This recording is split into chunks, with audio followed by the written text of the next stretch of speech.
Good morning, guys. Good morning. Very important day today. Uh, some things going around the market, but it all leads to at 2 p.m. Right, for me to make any comments right now on some news that came in are useless completely until we get the FOMC Fed. Those comments, the talk today will matter a lot. That's something that you want to pay attention to, whether you're trading or not, or you're watching, whatever it may be. That's something that you want to keep an eye on because from things like this, you end up learning a lot.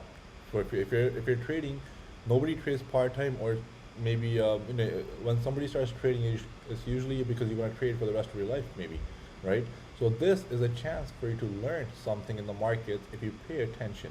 This will help you in the long run, in the next 5 years, after 10 years, 15 years. These things will matter a lot, and that's what helps you, managing risk or how to play the market in the coming years as well. So it's not just for today only. All right. First thing, we have quad witching this Friday. When option expires across the board, just look up this word quad witching. Do some research into it if you don't know. And today at the FOMC, like I said, we prepared this before. Looking for two words: hawkish or dovish. All right, and on SPY, once everything's over, if we end up holding above 470, we go towards 470, we hold above, we're likely to have a rally based on the gamma report as well. Then we probably push higher to all-time highs.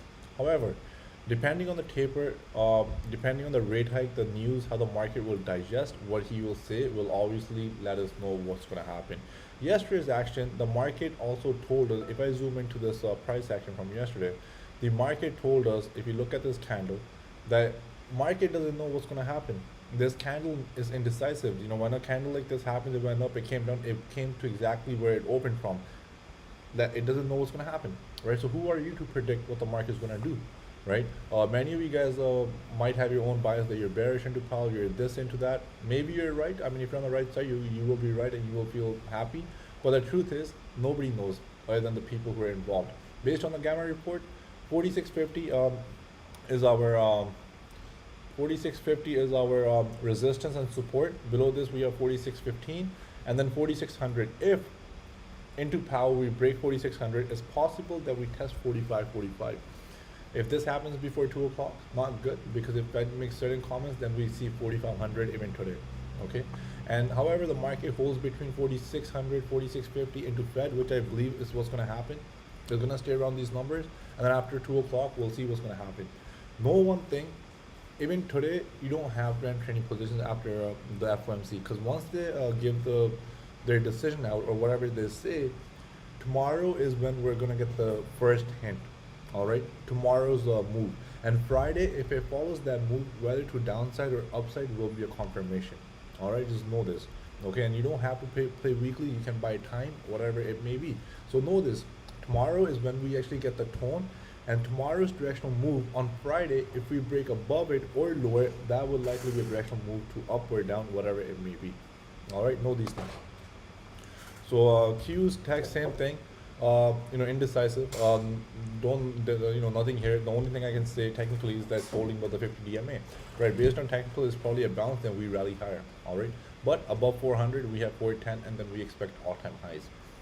Some of the names that took a dip this morning. If you don't know, the November retail sales numbers came out, and the increase, there was only a 0.3% expected increase. The increase, but they were expecting a little bit more. That's the reason HD and those all dropped. All right, as you're seeing, Roblox also went down. Their numbers came down. Roku had some news regarding ban of products on the imports. Okay, and so HD, some of you guys are in puts. Congrats, a very toppy action, right? Someone in the group where you guys nailed it. Congrats to your patience, Bucky. You went through this entire turbulence, and today you will get paid. Right, you had your system in place and you're gonna get paid. There's a gap fill all the way towards 373. Right, just like we get an upside explosive move, can you get an all-day red move? Home Depot will move on its own. It's not gonna care about the market. I'll tell you this right now. HD, Lowe's, these names, doesn't matter about the Fed or whatever it may be. They're probably just gonna move on their own right now, and you're likely to get 373. Does it happen today or tomorrow? If it does, you will bank, or does it happen next week? But for now, I do believe a downside, continuous downside. And if HT reclaims 400 by any chance today, I will probably join on the put side with you guys. if it gets 400. Low, if anybody's in, again a very this is very dangerous. When a stock makes an all-time high and it makes this candle, it usually means continuation of the next day. All right, because they have sold off right at the all-time highs and they bring the price lower than the previous day. All right, it's usually very bearish, and then the next day it was it just straight came down. Okay, and the low, same thing. If it breaks this support, it's at a very key support level, right? If it breaks this support level, obviously the low of I would say 243, 244, we likely get a gap fill all the way towards where 236. I think low and HT might move the same today. All right. However, lows, if it goes towards 245, if it no sorry 250ish, I might enter puts around 250. I will enter small, keeping in mind maybe it just reverses from here. Now lows, they announced a $20 billion share repurchase program, I believe. But you guys see how the news come, right? The stock dumps, and then all of a sudden they announce a repurchase program. All right, it's a bullish news, obviously, but they might bring the stock down a bit and then slowly accumulate. All right, on lows HD, what I see happening is, I see some consolidation happening like this for some time now, like for the next 2-3 months. I don't think they break all-time highs, but they're going to consolidate. Something similar to Target. Let me zoom out of this chart so I can exactly show you guys. Something like this might happen, right? And if lows and HD go towards all-time highs, it will be another chance to short. There's nothing wrong with this move, obviously, right? It's part of the market when a stock runs too much to digest. All right. Eli Lilly had some news today, right? They had earnings, they beat, right? But the one thing that they said, they raised their guidance and forecast. That's the most important comment that has become on earnings, from my experience on this year. If your company raises guidance, raises forecast, a stock is likely to be up pre or post market after earnings. They've done the same. The only thing here is they're in resistance zone, right? And it's going to be very hard to get through here. So at this level, if anybody follows this stock, I would not touch it. Either it breaks all-time highs, I wait until Friday, and then maybe a pretty continuation, or maybe it chops here and it just kills premium, or maybe it gives up gains all the way towards the 50 DMA. All right. Roblox, in case anybody was in, they're just killing some of these names. Their numbers came out and they're not impressive. And some $100 puts or 105 puts we were looking at yesterday on this name, they're going to be up a lot. We did not enter, but it's something that was on the radar. I completely stayed on the sidelines for the FOMC. But cool guys, Ricky, I think you were looking at this name, and in case if you did play it, it's going to be up a lot. It's going to be at the 50 DMA, likely to bounce. If RBLX goes towards 105, 107 at the open, I might short this name. If it goes to 107, maybe it just dips straight. But if it comes down to 107, I will probably take a short position. I doubt it's going to come up this big because their growth went down, so it's not good. So they're probably just going to take this lower and lower. Amazon, we had the spreads for Jan, which we bought some time back, and what exactly I did with that spread, I basically we had the, so I'll just remove my drawing. I'll just quickly go over what I did yesterday when I alerted. So I had the 3,700, 3,800 vertical spread, all right, for Jan 21. That's still another more than a month. Keeping in mind if Amazon consolidates and later decides to break or go towards all-time highs. After the FOMC, if I get a directional move and I see this is gonna go higher, it was a risk reward for me. I did not want to buy the 3,700 calls alone. They were way too expensive. So I sold 3,800. If Amazon runs, great. I mean, spreads, I'll make money. If it does not run, if it dips.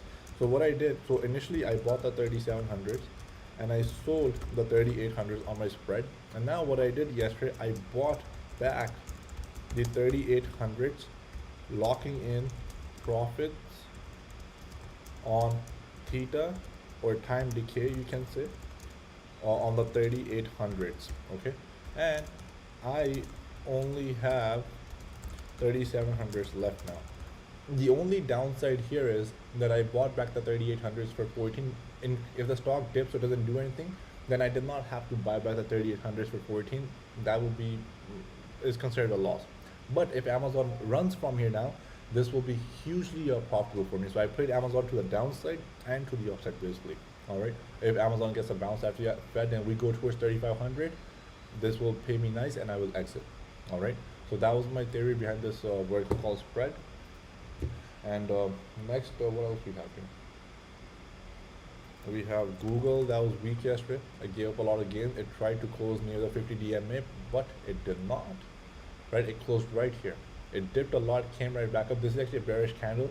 If Google gets near 2920, 2930, I believe it's a short. But again, until FOMC, I don't want to touch tech. They can rip or dip big. I have no idea what's going to happen with them. Microsoft, same thing. Dipped a lot yesterday. Clear indication. Bounced off the 50 DMA. Does it hold today? I mean, it's still in a great uptrend. And after FOMC, Microsoft might be another great short setup if the market does not like the news. All right. Why? Because on Microsoft, options are priced very well. Right. They have some options that go 1000% every week. People don't know this, but yesterday alone, the 325 puts went 1000% almost. All right. They were trading like at 30 cents, and yesterday they went to like 4.55, $5.05 high they hit. All right. So Microsoft options, when they move a lot. If you're on the right side. Facebook, just stuck in this zone. Vlad, if you're listening, the reason for me 335 matters because it's in this entire chop. 335, even if it's hold, they sell it right away, and that's where it has the most trouble. And for the last few days, it's unable to hold above 335 or close above, right? So there's still some sellers at 335. If we close, well, bless you. If we close above 335 and we see that strength, then we can probably see much higher on this name. All right. Walmart, you guys caught it. Great days, increasing volume, which is really good. Right, stock going up, and now 144 has become a must hold. Right, it might retest at 140, 142. If it does, is for me personally, I believe it's a dip buy. All right, but if it takes out yesterday's high, it now might flag or consolidate here for a while. It might flag, consolidate, do something here for a while. If it doesn't and keeps going up, then that's just insane strength.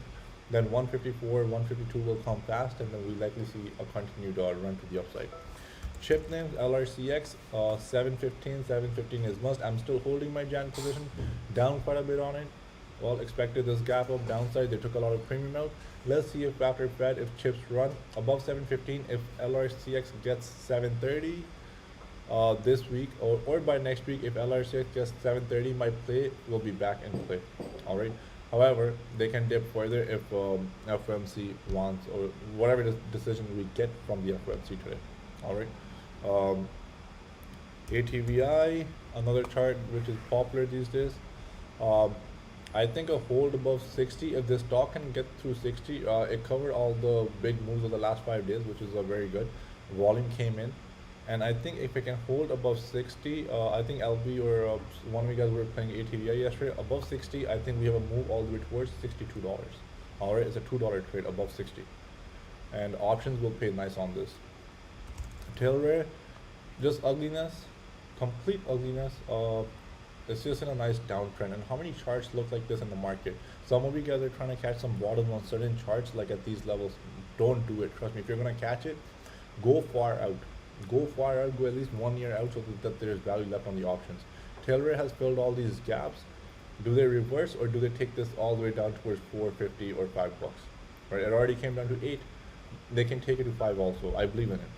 If it reverses, gets above 10, $12 is the ultimate level, from 12 to 14, and then we see much higher. But looks like these names are done for a while now, until we get some news. Space, another stock I was looking at today in the morning. Forget the 26, it's the 15. This name also, if you're trying to catch a bottom, it looks great. This support looks so good to buy. This looks very tempting, like I want to go long. But you know what else I see? I see this thing going towards all the way to $8 as well. All right, because this pattern just set up that it looks like it's a buy. Unless your buy is backed up by some research on these names, I will buy. Otherwise, it can test 16, 15, and then come down again. Unless you're very advanced in technicals, you're trying to catch a 1 day bounce, right? He's very good with those things. Then it's a different story. But otherwise, be careful playing these names. All right, they can absolutely get killed. Roku also, should just remove all my drawings. The name is done for now, for a long time I think. And this also has a chance to go all the way towards 160. Or they sold all this news that came out, and now today with the banning news, I think this sees 160 all the way towards here. Any name that's completely beaten up, if you want to buy for long term, don't just buy any because the ticker is popular. Make sure you do enough research that your numbers are backed up. So you have to look at some fundamentals along with technicals. Don't just buy because a stock like Zoom came from it came from 580 to 180. That's not a good reason. If you're playing options, looking for a balance is a different thing. But if you're trying to buy equity for long term in your equity accounts, know why you're buying these names. This name can probably see 15, 20 bucks after 2 years, right? All it needs is just one big company like Microsoft or Google to announce something comparative to this company, and this can just continue down. All right. So know all these things when you're buying a certain company. Why are you buying it, and what edge do they have over their competitors or whatever it may be. All right. With that, 9:15. I'll see you guys back in the chat. We'll keep it short. Until the Fed, let's take it easy. Any scalps, we'll announce it on the live on the voice chat or any positions we take. But let's see what we have for Fed. It'll be exciting. God bless you guys.